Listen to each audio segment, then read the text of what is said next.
दोस्तों इस वीडियो में आपके लिए टॉप 80 प्लस जीके क्वेश्चन लाया हूँ जो कि हाल फिलहाल के परीक्षाओं के लिए मोस्ट इंपॉर्टेंट होगा, तो इस वीडियो को ध्यान से देखिएगा।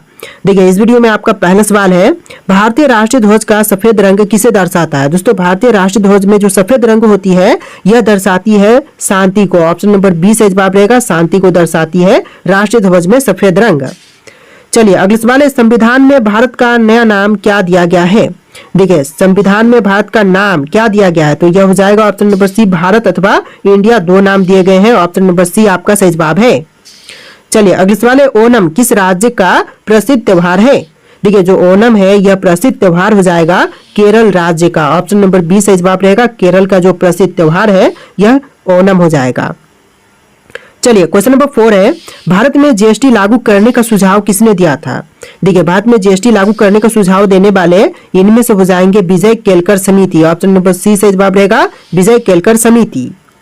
चलिए अगला सवाल है, जीएसटी प्रारूप तैयार करने वाली समिति के अध्यक्ष कौन थे। देखिए जीएसटी प्रारूप तैयार करने वाली समिति के अध्यक्ष इनमें से हो जाएंगे असीम Das Gupta. Option number B सही जवाब रहेगा, असीम दास गुप्ता। चलिए अगला सवाल है, अंतर्राष्ट्रीय नागरिक उड्डयन संघ का मुख्यालय कहाँ पर है। दोस्तों अंतर्राष्ट्रीय नागरिक उड्डयन संघ का मुख्यालय की बात करें तो इनमें से हो जाएगा कनाडा में। ऑप्शन नंबर ए आपका सही जवाब रहेगा, कनाडा में बिल्कुल सही जवाब है। चलिए अगला सवाल है, भारतीय संविधान का सबसे बड़ा भाग कौन सा है।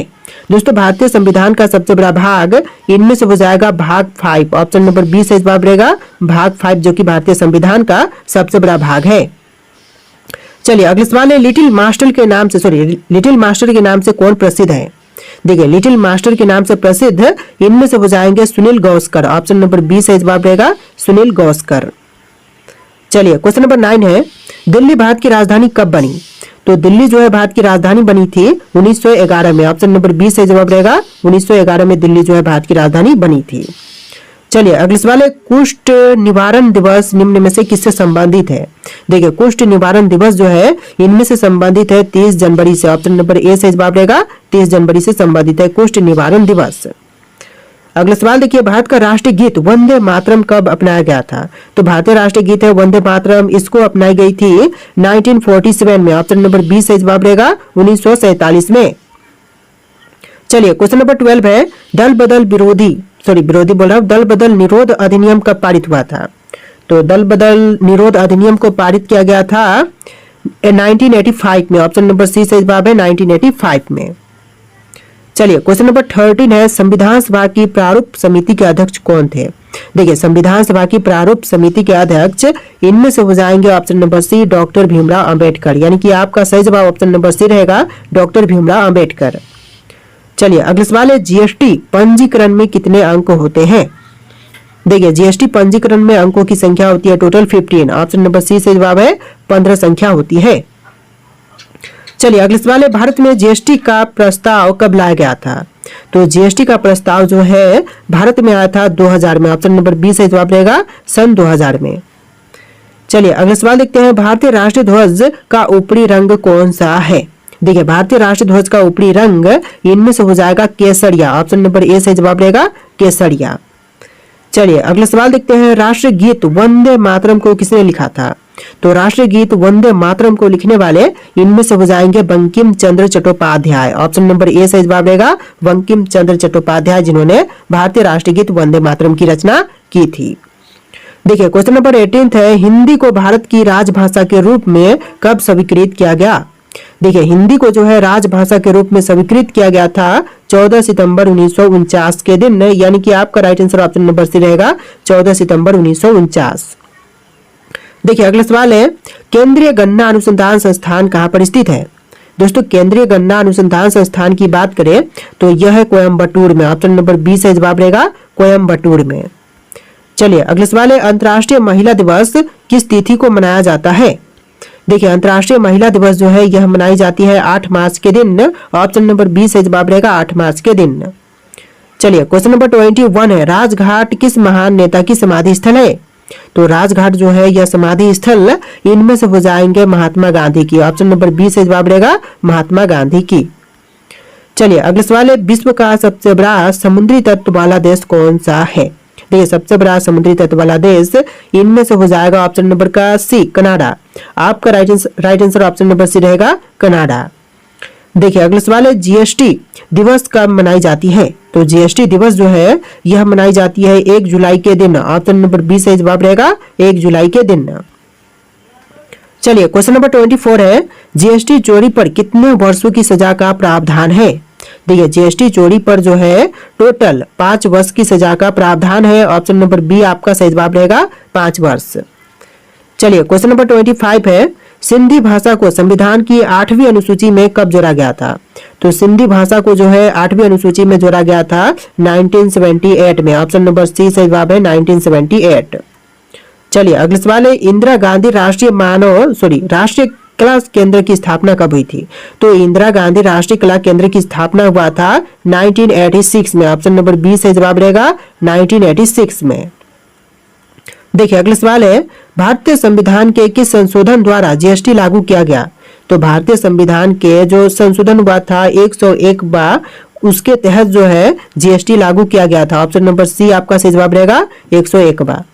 चलिए अगला सवाल है, लौह पुरुष किस महापुरुष को कहते हैं? देखिए लौह पुरुष जो है महापुरुष इनमें से हो जाएंगे Sardar Patel. Option number B सही जवाब है, सरदार पटेल को कहते हैं लौह पुरुष। चलिए अगला सवाल है, प्रवासी भारतीय दिवस कब मनाई जाती है? देखिए प्रवासी भारतीय दिवस जो है मनाई जाती है 9 जनवरी के दिन। ऑप्शन नंबर बी से जवाब है, 9 जनवरी के दिन। चलिए क्वेश्चन नंबर 30 है, राष्ट्रीय ध्वज के केंद्र में स्थित चक्र का नाम क्या है? देखिए राष्ट्रीय ध्वज के केंद्र में जो स्थित चक्र है इनमें से हो जाएगा अशोक चक्र। ऑप्शन नंबर ए से जवाब रहेगा, अशोक चक्र। तो देखिए क्वेश्चन नंबर 31 है, विश्व हिंदी दिवस किस दिन मनाई जाती है? दोस्तों विश्व हिंदी दिवस जो है यह मनाई जाती है 10 जनवरी के दिन। ऑप्शन नंबर ए आपका सही जवाब रहेगा, 10 जनवरी के दिन। चलिए क्वेश्चन नंबर 32 है, कोलकाता स्थित राष्ट्रीय पुस्तकालय की स्थापना कब हुई थी? दोस्तों कोलकाता स्थित राष्ट्रीय पुस्तकालय की स्थापना हुआ था 1948 में। ऑप्शन नंबर बी सही जवाब रहेगा, 1948 में। चलिए अगला सवाल है, कर चोरी की पहचान करने वाला नियम क्या है? देखिए कर चोरी की पहचान करने वाला नियम इनमें से हो जाएगा ऑप्शन नंबर का सी, GAR। ऑप्शन नंबर सी से जवाब रहेगा, GAR। चलिए क्वेश्चन नंबर 34 है, राष्ट्रीय धातु विज्ञान प्रयोगशाला किस स्थान पर है? देखिए राष्ट्रीय धातु विज्ञान प्रयोगशाला जो है यह है जमशेदपुर में। ऑप्शन नंबर बी से जवाब रहेगा, जमशेदपुर में। चलिए क्वेश्चन नंबर 35 है, सौर मंडल का कौन सा ग्रह सबसे अधिक चंद्रमाओं से संपन्न है? देखिए सबसे अधिक चंद्रमाओं से संपन्न ग्रह इनमें से हो जाएगा शुक्र ग्रह हो जाएगा। ऑप्शन नंबर बी सही जवाब रहेगा, शुक्र ग्रह। चलिए क्वेश्चन नंबर 36 है, रमन अनुसंधान संस्थान कहाँ पर स्थित है? दोस्तों रमन अनुसंधान संस्थान जो है इनमें से हो जाएगा बेंगलुरु में। ऑप्शन नंबर सी सही जवाब है, बेंगलुरु में। चलिए अगला सवाल है, वर्तमान में 8वीं अनुसूची में कितनी भाषाएं हैं? देखिए वर्तमान समय में 8वीं अनुसूची में भाषाओं की संख्या हो जाएगा टोटल 22। ऑप्शन नंबर सी से जवाब है, 22। देखिए क्वेश्चन नंबर 38 है, वर्तमान में भारतीय संविधान में कितने भाग हैं? दोस्तों वर्तमान समय में भारतीय संविधान में भागों की संख्या है टोटल 25। ऑप्शन नंबर सी से जवाब है, 25। चलिए क्वेश्चन नंबर 39 है, वर्तमान में भारतीय संविधान में कितनी अनुसूचियां हैं? देखिए वर्तमान समय में भारतीय संविधान में अनुसूचियों की संख्या जो है टोटल 12 है। ऑप्शन नंबर बी से जवाब रहेगा, 12 अनुसूचियां हैं। चलिए अगला सवाल है, विश्व में सबसे पहले किस देश ने जीएसटी लागू किया था? तो विश्व में सबसे पहले जीएसटी लागू करने वाला इनमें से हो जाएगा फ्रांस। ऑप्शन नंबर सी से जवाब है, फ्रांस में सबसे पहले जीएसटी लागू हुआ था। चलिए क्वेश्चन नंबर 41 है, भारत का राष्ट्रीय पक्षी कौन सा है? देखिए भारत का राष्ट्रीय पक्षी जो है इनमें से हो जाएगा मोर। ऑप्शन नंबर ए से जवाब रहेगा, मोर जो कि भारत का राष्ट्रीय पक्षी है। चलिए अगला सवाल, भारत की भौगोलिक आकृति किस प्रकार की है? देखिए भारत की भौगोलिक आकृति जो है इनमें से हो जाएगा चतुष्कोणीय। ऑप्शन नंबर सी से जवाब है, चतुष्कोणीय। चलिए अगला सवाल, बेकिंग सोडा का रासायनिक नाम क्या है? देखिए बेकिंग सोडा का रासायनिक नाम इनमें से हो जाएगा sodium bicarbonate. Option number B से जवाब रहेगा, सोडियम बाइकार्बोनेट। चलिए क्वेश्चन नंबर 44 है, हवा महल कहाँ पर स्थित है? दोस्तों हवा महल जो है यह है जयपुर में। ऑप्शन नंबर सी से जवाब रहेगा, जयपुर शहर में हवा महल स्थित है। चलिए अगला सवाल है, सौर मंडल का कौन सा ग्रह दीप नीला रंग का दिखाई देता है? देखिए दीप नीला रंग, यह हो जाएगा ऑप्शन नंबर सी नेपच्यून ग्रह। ऑप्शन का सी सही जवाब है नेपच्यून ग्रह। देखिए अगला सवाल, रामकृष्ण मिशन की स्थापना किसने की थी? दोस्तों रामकृष्ण मिशन की स्थापना करने वाले इनमें से हो जाएंगे Swami Vivekananda. Option number C सही जवाब है स्वामी विवेकानंद। चलिए अगला सवाल है, संगीत नाटक एकेडमी की स्थापना कब हुई थी? दोस्तों संगीत नाटक एकेडमी की स्थापना हुआ था 1953 में। ऑप्शन नंबर बी सही जवाब रहेगा 1953 में। चलिए अगला सवाल, भारत की प्रथम महिला मुख्यमंत्री कौन थी? दोस्तों भारत की जो पहली महिला मुख्यमंत्री थी इनमें से हो जाएंगी Sucheta Kripalani. Option number C सही जवाब रहेगा सुचेता कृपलानी। चलिए अगला सवाल है, बांग्लादेश का राष्ट्रीय फल कौन सा है? देखिए बांग्लादेश का राष्ट्रीय फल इनमें से हो जाएगा कटहल। ऑप्शन नंबर डी सही जवाब रहेगा कटहल, जो कि बांग्लादेश का राष्ट्रीय फल है। तो देखिए अगला सवाल है, ध्यानचंद की 4 हॉकी स्टिक वाली मूर्ति किस शहर में है? दोस्तों ध्यानचंद की 4 हॉकी स्टिक वाली मूर्ति इनमें से हो जाएगा वियना में। ऑप्शन नंबर बी सही जवाब रहेगा वियना में। चलिए अगला सवाल, केंद्रीय औषधि अनुसंधान संस्थान किस शहर में स्थित है? देखिए केंद्रीय औषधि अनुसंधान संस्थान जो है यह है option number A Mysore Lucknow में। ऑप्शन ए सही जवाब रहेगा लखनऊ में। चलिए अगला सवाल, भारतीय पेट्रोलियम संस्थान कहाँ स्थित है? दोस्तों भारतीय पेट्रोलियम संस्थान जो है यह है देहरादून में। ऑप्शन नंबर ए सही जवाब रहेगा देहरादून में भारतीय पेट्रोलियम संस्थान स्थित है। देखिए अगला सवाल है, गुब्बारों और वायुयान के टायरों में कौन सी गैस भरी जाती है? देखिए गुब्बारों और वायुयान के टायरों में जो है भरते हैं helium gas. Option number C से जवाब है हीलियम गैस। चलिए अगला सवाल, बादलों की दिशा एवं गति मापने वाला यंत्र क्या कहलाएगा? देखिए बादलों की दिशा एवं गति मापने वाला यंत्र इनमें से कहलाएगा नेफोस्कोप। ऑप्शन नंबर बी से जवाब रहेगा नेफोस्कोप। चलिए अगला सवाल है, भारत की प्रथम महिला शासिका कौन थी? दोस्तों इनमें से भारत की पहली महिला शासिका यह हो जाएंगी रजिया सुल्तान। ऑप्शन नंबर ए से जवाब रहेगा रजिया सुल्तान। चलिए अगला सवाल, आधे अधूरे पुस्तक किस लेखक की है? दोस्तों आधे अधूरे पुस्तक जो है इनमें से हो जाएंगी मोहन राकेश की। ऑप्शन नंबर बी से जवाब रहेगा मोहन राकेश। चलिए अगला सवाल, कटास राज मंदिर परिसर किस देश में स्थित है? दोस्तों कटास राज मंदिर परिसर जो है इनमें से हो जाएगा पाकिस्तान में। ऑप्शन ए बिल्कुल सही जवाब रहेगा पाकिस्तान में कटास राज मंदिर स्थित है। चलिए अगला सवाल, सबसे बड़ा फील्ड हॉकी स्टेडियम किस देश में है? देखिए सबसे बड़ा फील्ड हॉकी स्टेडियम जो है इनमें से हो जाएगा पाकिस्तान में। ऑप्शन नंबर बी सही जवाब रहेगा सबसे बड़ा फील्ड हॉकी स्टेडियम पाकिस्तान में है। चलिए अगला सवाल, यूपीएससी की प्रथम महिला अध्यक्ष कौन थी? देखिए यूपीएससी की प्रथम महिला अध्यक्ष इनमें से हो जाएंगी रोज मिलियन बैच्यू। ऑप्शन नंबर सी से जवाब है रोज मिलियन बैच्यू।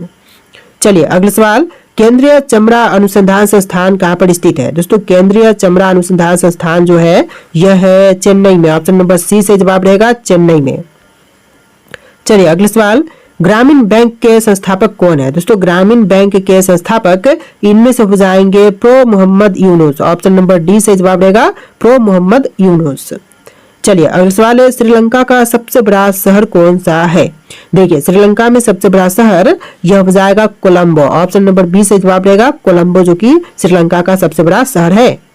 चलिए क्वेश्चन नंबर 64 है, भूटान की आधिकारिक भाषा कौन सी है? देखिए भूटान की आधिकारिक भाषा इनमें से हो जाएगा जोंगखा। ऑप्शन नंबर बी से जवाब रहेगा जोंगखा, जो कि भूटान की आधिकारिक भाषा है। चलिए अगला सवाल, संविधान सभा की अंतिम बैठक कब हुई थी? देखिए संविधान सभा की अंतिम बैठक हुआ था 24 जनवरी 1950 में। ऑप्शन नंबर ए से जवाब रहेगा 24 जनवरी 1950 के दिन संविधान सभा की अंतिम बैठक हुआ था। चलिए अगला सवाल, संविधान दिवस या विधि दिवस किस दिन मनाई जाती है? देखिए संविधान दिवस या फिर विधि दिवस दोनों ही सेम है, तो यह मनाई जाती है 26 नवंबर के दिन। ऑप्शन नंबर डी से जवाब रहेगा 26 नवंबर के दिन। चलिए अगला सवाल है, भारत में जन शताब्दी ट्रेन की शुरुआत कब हुई थी? देखिए जन शताब्दी ट्रेन की शुरुआत हुआ था सन 2002 में। ऑप्शन नंबर सी से जवाब रहेगा 2002 में। चलिए अगला सवाल, वर्तमान में भारतीय रेलवे में कुल कितने जोन हैं?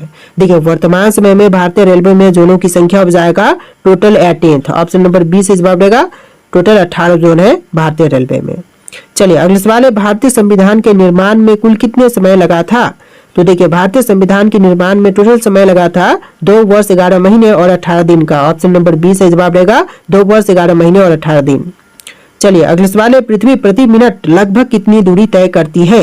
देखिए पृथ्वी जो है वह 1 मिनट के अंदर 49 किलोमीटर की दूरी तय करती है। तो आपका राइट आंसर ऑप्शन का बी रहेगा 49 किलोमीटर।